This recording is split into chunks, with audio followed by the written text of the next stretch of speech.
The maritime industry is a key sector of the Nigerian economy, owing to the fact that as an oil-producing, exporting and consumer nation, its population also makes it a large market for foreign produce. To this end, the maritime sector holds the key to the nation's growth and development. Nigeria is also a coastal state with extensive coastline and vast exclusive economic zone, inland waterways and large volume of various commodities, plus its strategic location in Africa puts her at advantage of becoming the hub of shipping activities in the region. With this insight on the potentials in the maritime sector, I warmly welcome you to Maritime Update. I am Norma Obiaswalo.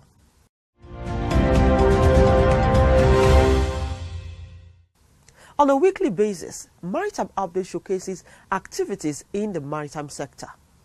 Multimodalism, which is the reliance of many modes of transport, from water transport to inland waterways, the roads, air, and rail, requires connectivity that is geared towards unlocking the huge treasures in the maritime industry.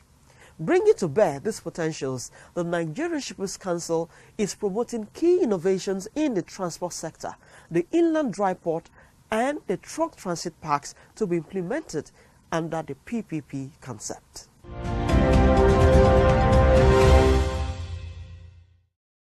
In this episode, Maritime Update will be looking at the activities of the Association of the Nigerian Licensed Custom Agents and what it has contributed to the development of the Nigerian ports. First, issues and developments that made news in the sector. Stay with us.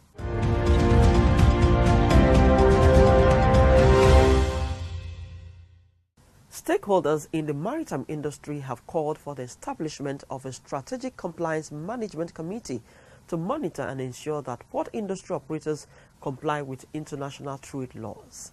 This was contained in a communique issued at the workshop organized by the Nigerian Shippers Council recently in Onitsha. The operators said there is need for utmost attention by relevant bodies to keep pace with globalization in international trade practices, compliance to trade laws, regulations, and guidelines.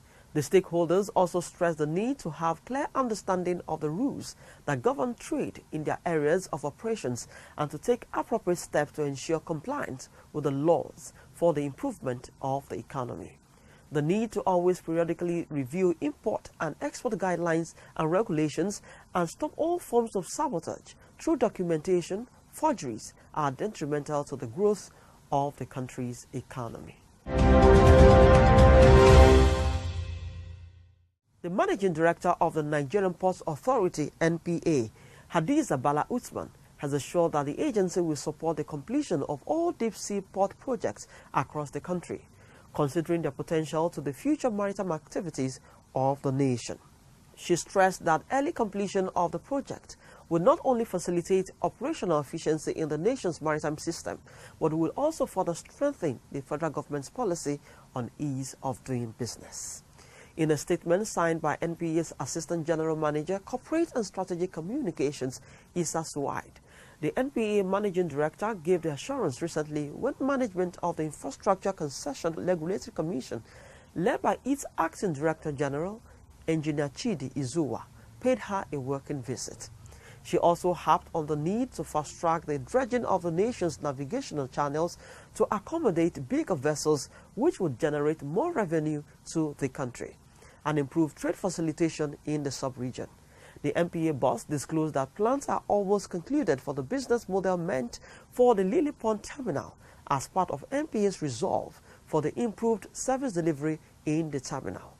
The ICRC Director General applauded the numerous positive changes the maritime subsector has witnessed since her assumption in office, and also lauded the reforms in the ports, which dates back to 2006, and stated that the ICRC is pledging its support to the drive towards ensuring the growth witnessed so far in the sector.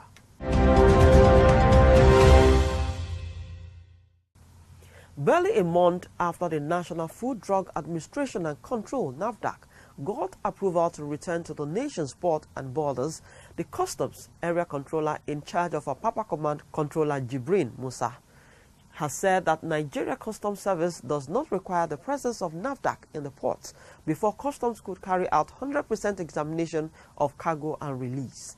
Musa expressed the service displeasure when members of the National Trade Facilitation Committee and Japanese ambassador to Nigeria visited him.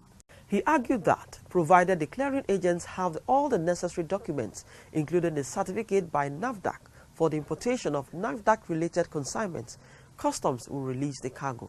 He assured the delegation of customs collaboration and assistance in area of interest, while urging them to contact him on time in case they have any problem or any consignment of interest for quick action.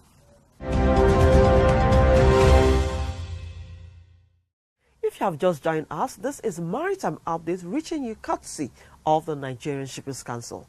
For details, please reach the Nigerian Shippers Council on our email, website, or better still, text the number scrolling on your screen. Do you know that the Port Service Support Portal, PSSP, is a complaint management and service support solution aimed at addressing business-to-business transaction problems in the Nigerian ports? Here is how to use it. Welcome to Port Support Services, otherwise called the PSSP. The PSSP, as it is popularly known, is an initiative of the Nigerian Shippers Council created to serve the public better. Just to help you navigate the portal, first log on to the website www.pssp.ng. There you'll find the basic information about PSSP, information on partners of the project standard operating procedure of the partners of the PSSP, and frequently asked questions, contact information. With the PSSP of the Nigerian Shippers Council, members of the public will be able to make complaints using the complaint form, track the status of the complaint, and make inquiries or give a feedback using the contact form. To submit a complaint, open your web browser and type www.pssp.ng. The home page will load. Click on the Make a Complaint. The login page will display, but you will need to be registered on the portal to be able to submit a complaint. If it's the first time of submitting a complaint, click on either the Register button or the Register link. To register, you will need to apply your email address, display name and password. After completing these fields, you should click on the Register button. If you have previously created an account, simply log in by supplying your email address and password. After you have successfully logged in, you should see the complaint form. The system assumes you are the main complainant. The complaint form has 5 sections: complaint details, service provider details, event or service description, other details, complaint description. In addition, you will find a yes and a no button, and this is how it works. Using the yes or no button indicates you are complaining on behalf of a company. If you're complaining on behalf of someone, you have to give us their details by clicking on the Add Detail button, then click on the Next button. From the pop-up list, select the type of company your complaint is about from the agency list and select the company from the companies list.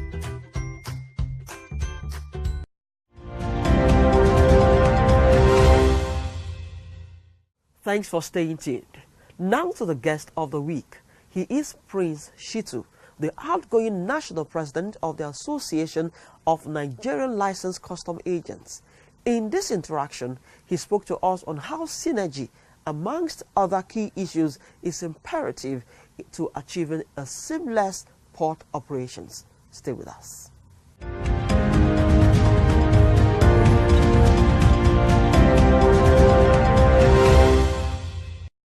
Tell us about the activities of your association, the Nigerian Licensed Custom Agents, and how the association has geared towards moving the maritime industry forward.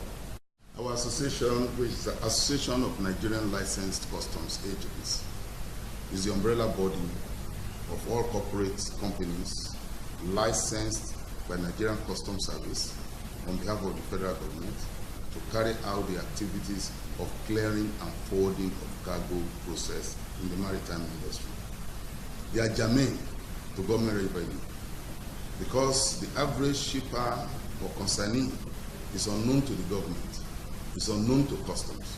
So they need a registered broker who must have gone through certain processes, obtained the license to act on behalf of the shipper or consignee in processing their documentation, presenting for examination, technically defending the assessment that was made, and ensure payment of revenue to government.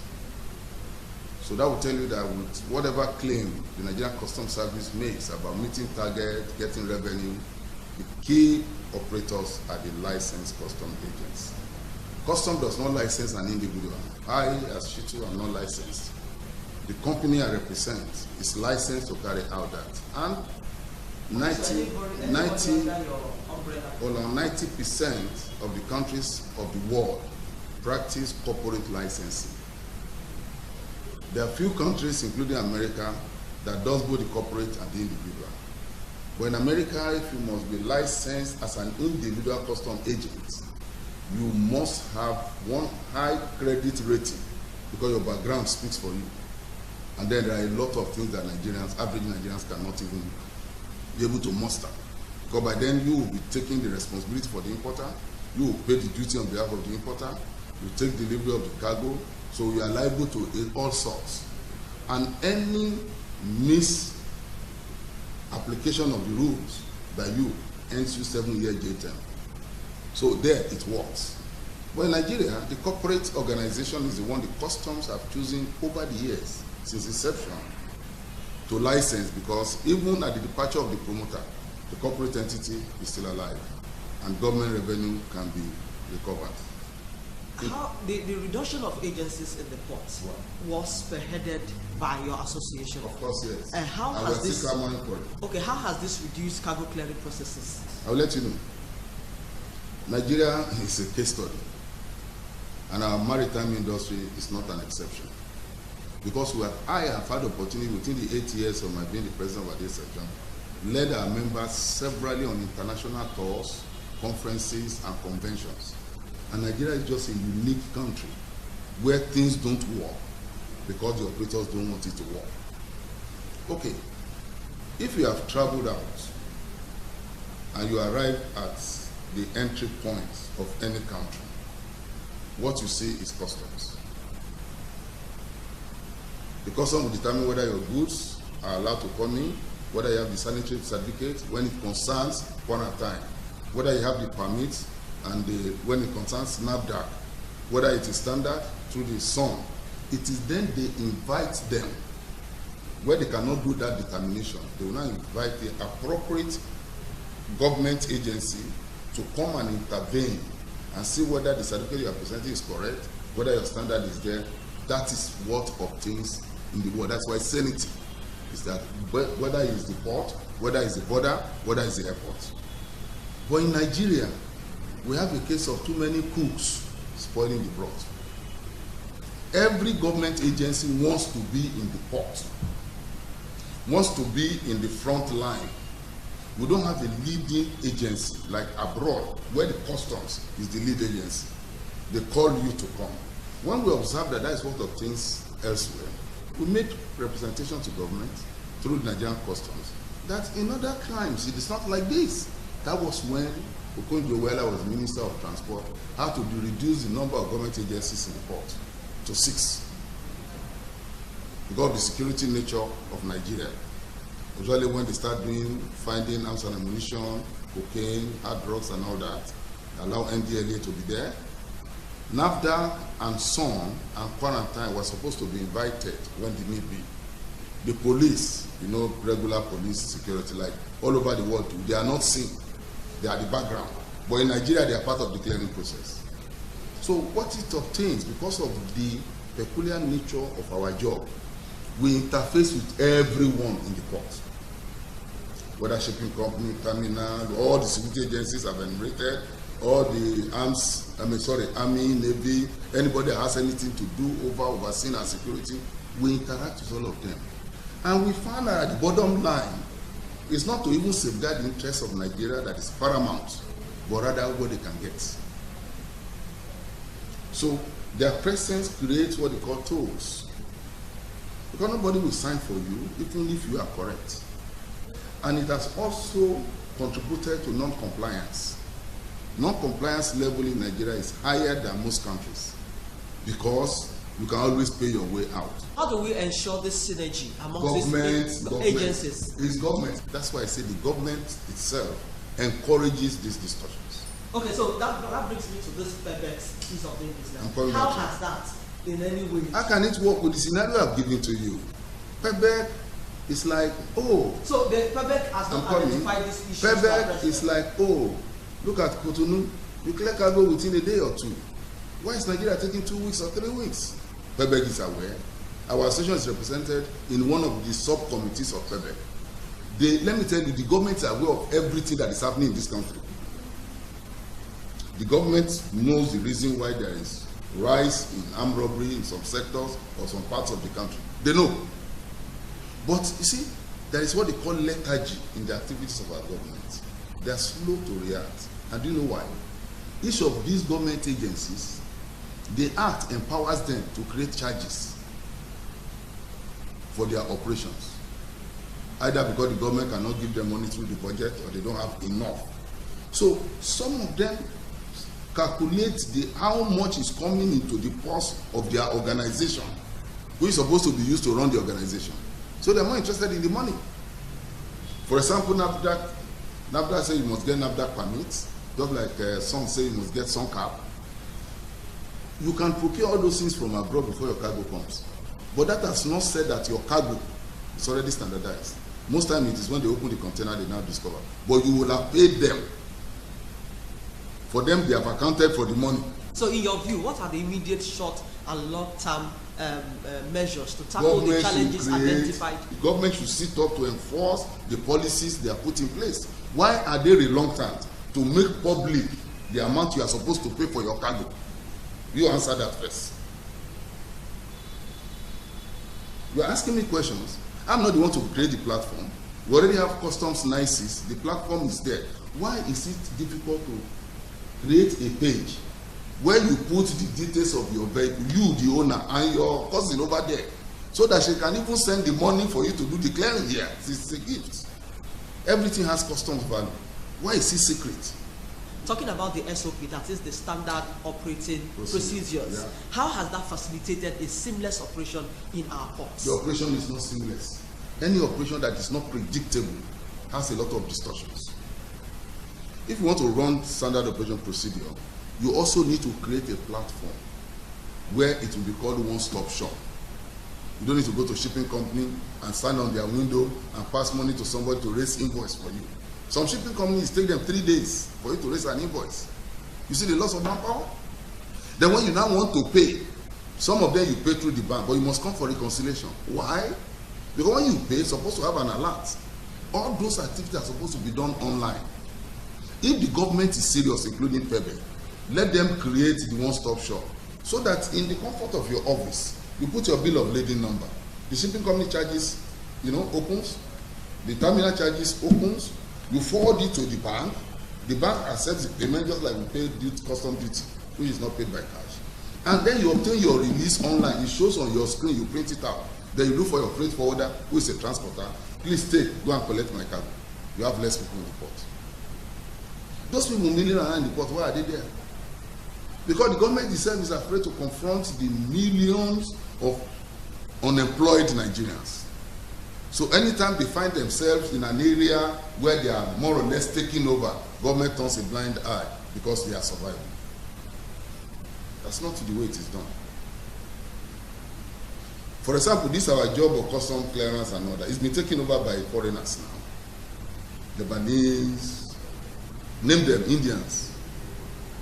It is only in Nigeria you give customs agency license to a foreigner. Because you are giving the security of your life to a foreigner who, because of his financial capability, which Nigerians say, oh, it's foreign, direct foreign investment, money is coming to Nigeria. The man establishes, he owns the vessel, he brings the vessel, he owns the cargo. When he brings the cargo to the port, he applies for fast track, they grant it to him because he had the capability to get it through. He carries the cargo to his warehouse. By arrangement, by arrangement one can see God overnight. If somebody decides I want to see God now, you know, they can go. But no, I'm just saying now. So, because they have all the powers, they have all the ability to influence those who should even deny them. Are we secured? Because they don't love this country more than ourselves. And it's only in Nigeria a foreigner can own a license. So what are your thoughts on the innovation of the Nigerian Shippers Council, that is the Inland Dry Port and the TTP? Do you think in any way it's going to help meet the challenges? In the long term, yes. The Executive Secretary of the Shippers Council is a dreamer. But he dreams good for Nigeria. I've known him when he was legal officer in that place. And as at then, the traits of leadership has been in him. But then we go back to the same government.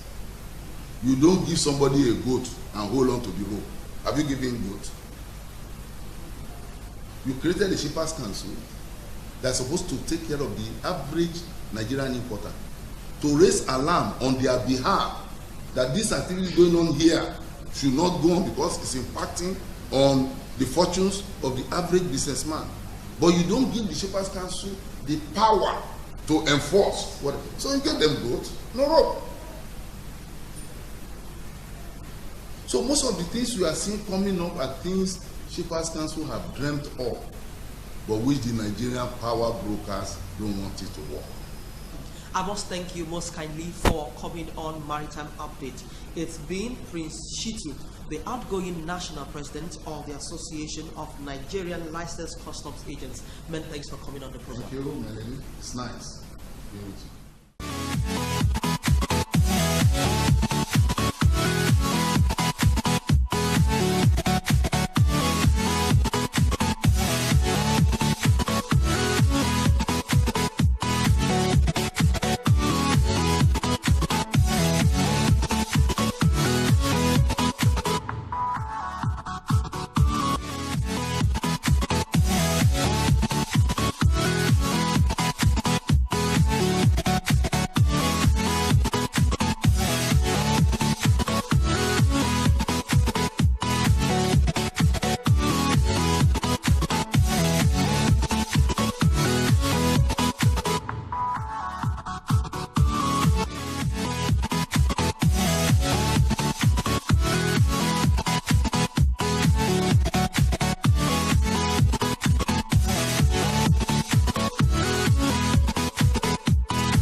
The PSCB portal is working.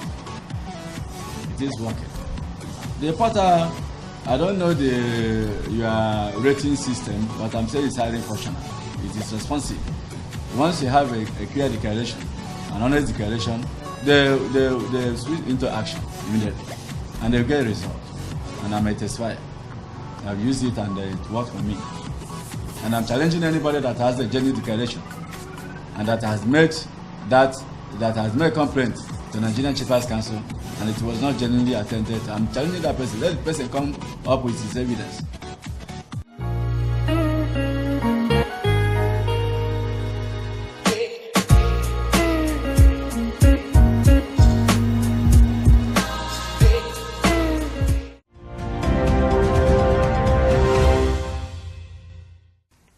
And that's a wrap on Maritime Update this week. I must thank you most kindly for being a part of this week's edition. This show promises to bring you a better package next week.